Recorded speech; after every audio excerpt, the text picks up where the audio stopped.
आज हम जानेंगे कि सत्यनारायण का व्रत कब करना चाहिए, यह व्रत किस प्रकार करना चाहिए और इस व्रत में क्या करें और क्या ना करें।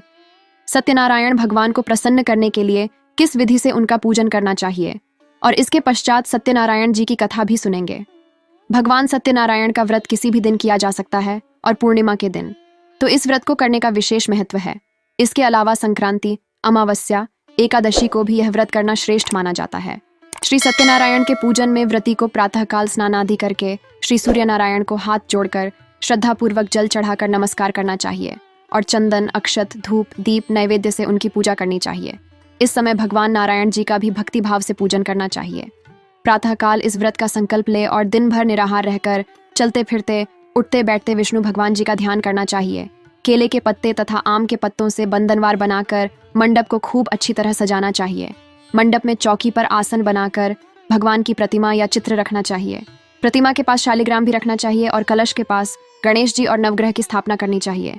इस तरह मंडप बनाकर श्री सत्यनारायण देव का पूजन करके ध्यानपूर्वक कथा सुननी चाहिए। भगवान सत्यनारायण जी की कथा इस प्रकार है। काशीपुरी में शतानंद नामक एक निर्धन ब्राह्मण रहता था। वह भूख प्यास से व्याकुल होकर दर दर भटकता रहता था। एक दिन उसकी इस दशा से व्यथित होकर विष्णु भगवान ने बूढ़े ब्राह्मण के रूप में प्रकट होकर शतानंद को सत्यनारायण व्रत का विधान बताया और अंतर्ध्यान हो गए। शतानंद अपने मन में श्री सत्यनारायण का व्रत करने का निश्चय करके घर लौट आया। वह चिंतामग्न रहा। उसे रात भर नींद भी नहीं आई। सवेरा होते ही वह सत्यनारायण का व्रत का संकल्प करके परीक्षा के लिए चल दिया। उस दिन उसे थोड़े से परिश्रम से ही बहुत अधिक भिक्षा मिल गई। अब उसने विधिपूर्वक श्री सत्यनारायण जी का व्रत किया और श्री सत्यनारायण जी की कृपा से मैं कुछ ही दिनों में धनवान हो गया और वह अपने जीवन काल तक सत्यनारायण जी का पूजन करता रहा और मृत्यु के पश्चात वह विष्णु लोक में चला गया। और दूसरी कथा इस प्रकार है। प्राचीन काल में उल्कामुख नाम का एक राज्य हुआ करता था। वहां पति पत्नी दोनों ही बड़े धर्मपरायण थे।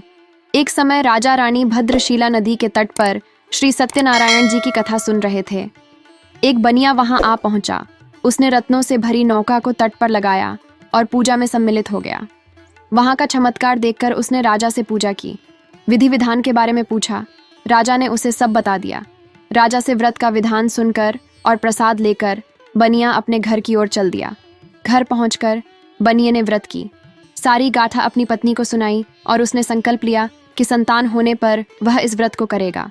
और कुछ ही दिनों में उसकी पत्नी लीलावती सत्यनारायण जी की कृपा से गर्भवती हो गई और 10वें माह उसने एक सुंदर कन्या को जन्म दिया। कन्या का नाम कलावती रखा गया और कलावती दिन प्रतिदिन चंद्रमा की कलाओं की भांति नित्य प्रतिदिन बढ़ने लगी। एक दिन लीलावती ने पति से सत्यनारायण जी की कथा करने के लिए कहा। उसने कहा कि वह कन्या के विवाह के समय कथा करेगा। विवाह योग्य होते ही उसने उसका विवाह कंचनपुर नामक राज्य के एक बनिए के सुंदर पुत्र से कर दिया। वह सत्यनारायण जी का व्रत करना फिर भूल गया।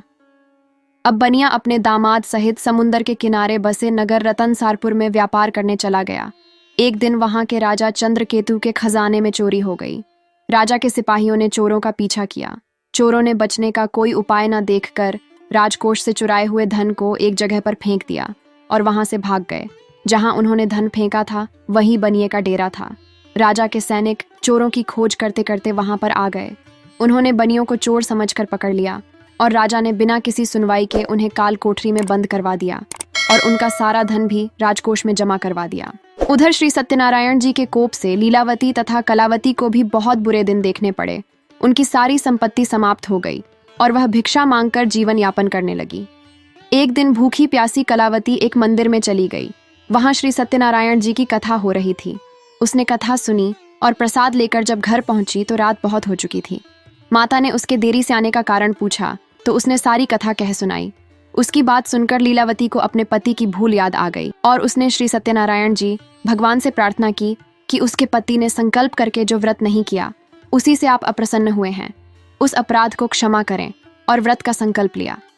लीलावती की प्रार्थना से श्री सत्यनारायण भगवान प्रसन्न हो गए और उन्होंने राजा चंद्रकेतु को स्वप्न में दर्शन देकर कहा, प्रातःकाल होते ही इन दोनों बनियों को जेल से छोड़ देना और उनका लिया हुआ धन भी लौटा देना, नहीं तो तेरा सारा धन नष्ट कर दूंगा।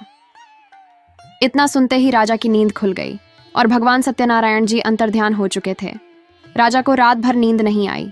सवेरा होते ही उसने बनियों को मुक्त कराया और दोनों को दुगना धन और वस्त्र आभूषण आदि देकर सम्मान पूर्वक विदा किया। दोनों बनिए प्रसन्न होकर दोनों नाव को धन से भरकर घर की ओर चल दिए। श्री सत्यनारायण। भगवान ने उनकी परीक्षा लेनी चाहिए और बूढ़े ब्राह्मण का वेश बनाकर बनियों की नाव के पास आकर कहने लगी, इसमें क्या है? तभी बनिया बोला, कुछ नहीं, इसमें तो घास पत्ते हैं। और सत्यनारायण भगवान तथास्तु कहकर आगे चल दिए। बूढ़े ब्राह्मण के जाते ही नाव हल्की होकर जल से ऊपर उठ गई। बनिया यह देखकर हक्का बक्का रह गया। उसने अपनी नाव में देखा तो सच में घास फूस और पत्ते भरे पड़े थे। बनिया यह देखकर बेहोश हो गया। दामाद बुद्धिमान था। उसने कहा, ऐसे घबराने से कुछ नहीं होगा, ये सब उन स्वामी जी की कृपा से हुआ है। हमने उन्हें झूठ बोला था और यह सब उसका ही परिणाम है। हमें उन्हें ढूंढकर उनसे माफी मांगनी चाहिए। दामाद की बात सुनकर बनिया दंडी स्वामी के पास पहुंचकर उनके चरणों में गिर पड़ा और बार बार उनसे क्षमा मांगने लगा। उन्हें क्षमा मांगता देखकर श्री सत्यनारायण भगवान को दया आ गई और भगवान सत्यनारायण उन्हें उचित वरदान देकर अंतर्ध्यान हो गए। अब उन बनियों ने वहीं पर कथा कही और श्री सत्यनारायण जी का पूजन किया और अपने घर को चल दिए। जैसे ही वह अपने नगर के समीप पहुंचे तो बनिए ने अपने घर अपने आने की खबर भिजवाई। लीलावती उस समय श्री सत्यनारायण जी भगवान का पूजन कर रही थी। उसने कलावती से कहा, तुम्हारे पति तथा पिता आ गए हैं, मैं उनके स्वागत के लिए जाती हूँ, तुम भी प्रसाद लेकर शीघ्र आ जाना।